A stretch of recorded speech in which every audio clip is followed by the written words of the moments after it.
bright green colors, neon green, and flashy graphics. And I call them significant stakeholders. It has to be more important to them that it succeeds than me. you've only got 8 hours in a day. If you're managing 4 people, you can get 32 hours worth of work done. I really don't have people that would rather work from home. Most of my people would want to have a place of work, which is interesting because throughout the country, I know a lot of people are loving working from home. They're really you hire people that are very good at being able to go out and put other people to work, right? And that's kind of a hiring philosophy for you. So tell people about that a little bit. I think that's kind of like a really knowledge piece for people. Well, it's tough to apply that same principle across all businesses because there's a timeline to the business. So Hmm. our business right now, we're in scaling mode. Hmm. We've proven the proof of concept. We have a brand that our customers have affinity for. Now it's just about more products, more people. So we're scaling. So I'm looking to try and hire employees who will be better managers and delegators, not necessarily doers.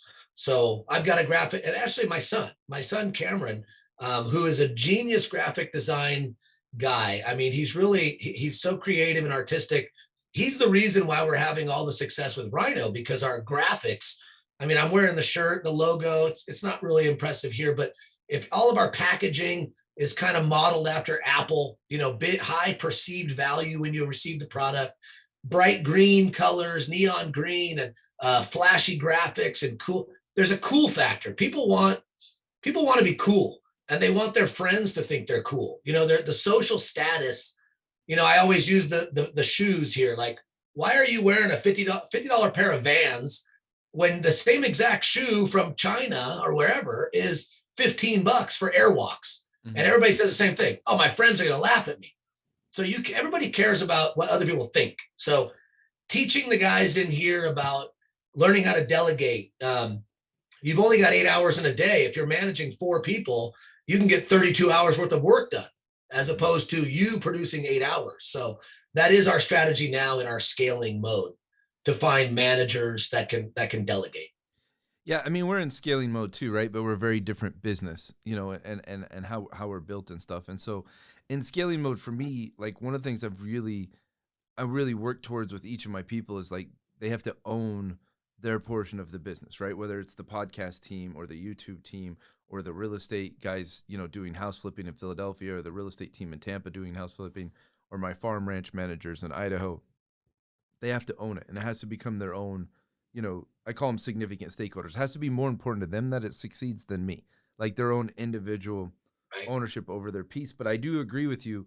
Like a lot of them, um, once they understand the business, then I need them to be able to delegate. I need them to go out and seek team members and use outsourcing services and use different things. I like our one of the things like one of our programmers for one of our web stuff, right? He's from India. He's been with us like 5 or 6 years and he does a really incredible job, programming. And, it's one of the best outsourced, tools we could possibly use. But to have him go and try and outsource to other people and different things like it doesn't compute for him, right? It doesn't work for him Right. and stuff. And so yeah, it's a constant balancing, finding management or the balance between entrepreneurial spirit and rebel spirit all at the same time, and being able to find people that are passionate about the business. It's fascinating. I was at the dentist office the other day, right? And it's really interesting because just the complete opposite mindset of mine. And he was like, we were talking about, COVID and different things. And he's like, something that came out is like, I don't have to, if my people have COVID and they're out of work, right? I don't have to pay them during that time. They can get unemployment or different things. And I'm thinking to myself, my mind just kind of blown like when my people got COVID, I'm like, how do we take care of them more? How do we go deeper with them and stuff? I don't know. Have you guys had a lot of COVID experiences for you guys kind of rack through or not really? We've been pretty lucky here. I got it. So, I was traveling and I got COVID. My wife got COVID. We got through it in a week, not a big deal. But uh, no, we never slowed down. We never stopped. I told all of actually, we lost 2 employees because they wanted to go take advantage of free money from the government. Hmm. And I said, that's your right. If you want to go on unemployment, it's fine.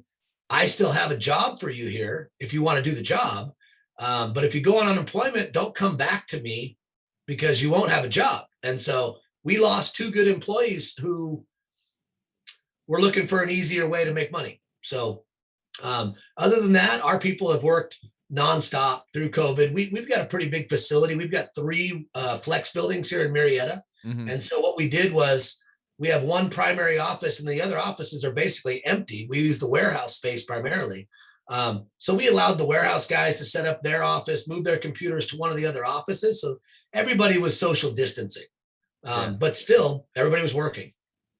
Yeah, I think we've been through different phases with this thing, like different evolutions. So in the beginning, it was, you know, essentially my philosophy was if you want to come to work, come to work. If you want to work home, work from home, because we have that ability with the way Right. our business runs and stuff. And what ended up happening is almost everybody kept coming to work.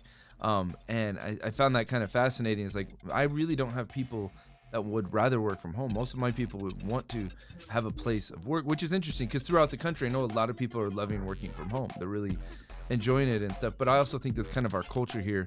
Like they're tied in. Like our people, you know, they work well together. The synergy and those kind of Yeah. things.